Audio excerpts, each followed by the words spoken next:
সবকিছু দেখছে, খেয়াল রাখছে, তদন্ত করছে। সঠিক সময় যদি সেরকম কোনো ঘটনা ঘটে থাকে, সঠিক সময় যা ব্যবস্থা নেওয়া না হয়। আবার এই বলছেন ডামাডোল। আমি আবার বলছি, কেন এর আগে কি সমবায় ব্যাংক নিয়ে কিছু হয়নি? সুতরাং ঘটনা হচ্ছে, আমি মনে করি তৃণমূল কংগ্রেস মনোভাবাপন্ন লোকেরা নির্বাচিত হয়েছেন, যারা ভোট দিয়েছেন তারা চান সুষ্ঠুভাবে মানুষ পরিষেবা পাক। এবং আমি আবার বলছি, আগামী দিনে এই কন্টাই কোঅপারেটিভ ব্যাংক মানুষকে একদম নিরপেক্ষভাবে সুষ্ঠুভাবে পরিষেবা। দুই সভাপতিকে নিয়ে যে তালিকাটা তৈরি হয়েছে সেই তালিকাটা সেইটাই অফিসিয়াল প্যানেল, সেইটাই থাকবে, প্যানেল কোনো চেঞ্জ হবে না। আমরা উপর নেতৃত্ব হচ্ছে তারা জানিয়ে দিয়েছে এই প্যানেলেই অফিসিয়াল প্যানেল, যে প্যানেলটাই 15 জনের নামের তালিকা আমরা প্রকাশ করেছি সেইটাই আমাদের অফিসিয়াল প্যানেল, এই প্যানেলে কোনো চেঞ্জ হবে। দেখুন, ঘটনা কি হয়েছে, আমি টাউনে ছিলামই না, আমি পৌষ সংক্রান্তি মেলা উদ্বোধন নিয়ে ব্যস্ত ছিলাম জুন থেকে।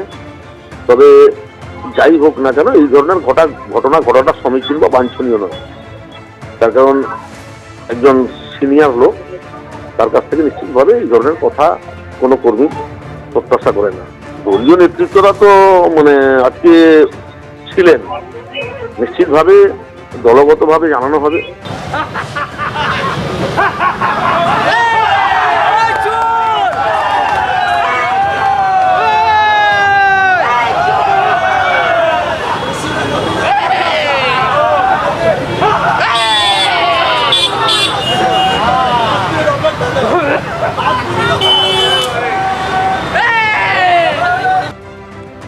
একদিকে কাঁথি সমবায় ব্যাংকের ডিরেক্টর নির্বাচনের কে কেন্দ্র করে দুই বিধায়কের লড়াই একেবারে প্রকাশ্যে। আরেকবার দেখুন কিভাবে বোমা মারার হুমকি দিয়েছিলেন অখিল দীপ।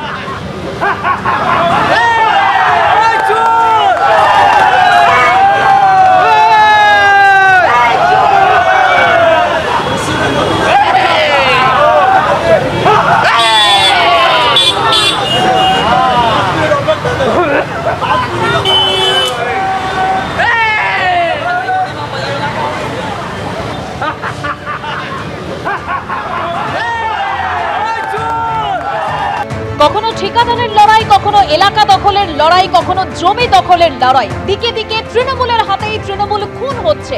আর ইতিমধ্যে যে খবর প্রকাশ্যে আসছে, সমবায় ব্যাংকের নির্বাচন কাঁথিতে, সেখানেও তৃণমূল বনাম তৃণমূল। কাঁথি সমবায় ব্যাংকের ডিরেক্টর নির্বাচন ঘিরেও তৃণমূল বনাম তৃণমূল। দুই বিধায়কের লড়াই, উত্তম বারিক গোষ্ঠীকে বোমা মেরে উড়িয়ে দেওয়ার হুমকি অখিলের। দুই প্রতিনিধি আমাদের সঙ্গে এই মুহূর্তে সরাসরি রয়েছেন, একদিকে ঋত্বিক প্রধান, অন্যদিকে করুণাময় সিংহ। করুণাময়, তোমার কাছে আসছি। তার আগে ঋত্বিক, সমবায় ব্যাংকের নির্বাচন সামরিক বাহিনী দিয়ে যে নির্বাচন হলো, সেখানেও এবার ডিরেক্টর নির্বাচনে দুই তৃণমূলের লড়াই।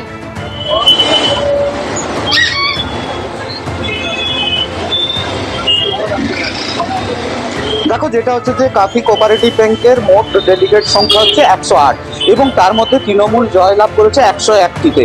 এবং সেই জায়গায় কিন্তু তার মধ্যে থেকে 15 জন ডাইরেক্টর নির্বাচিত হবেন, যারা পরবর্তীকালে এখানে চেয়ারম্যান নির্ধারণ করবেন। এবং এই ঘটনার জন্যই কিন্তু নমিনেশন পর্ব চলছে মূলত। এবং সেই নমিনেশন পর্ব ঘিরেই আজকে কিন্তু সকাল থেকে টান উত্তেজনা ছিল কাঁথি শহর জুড়ে।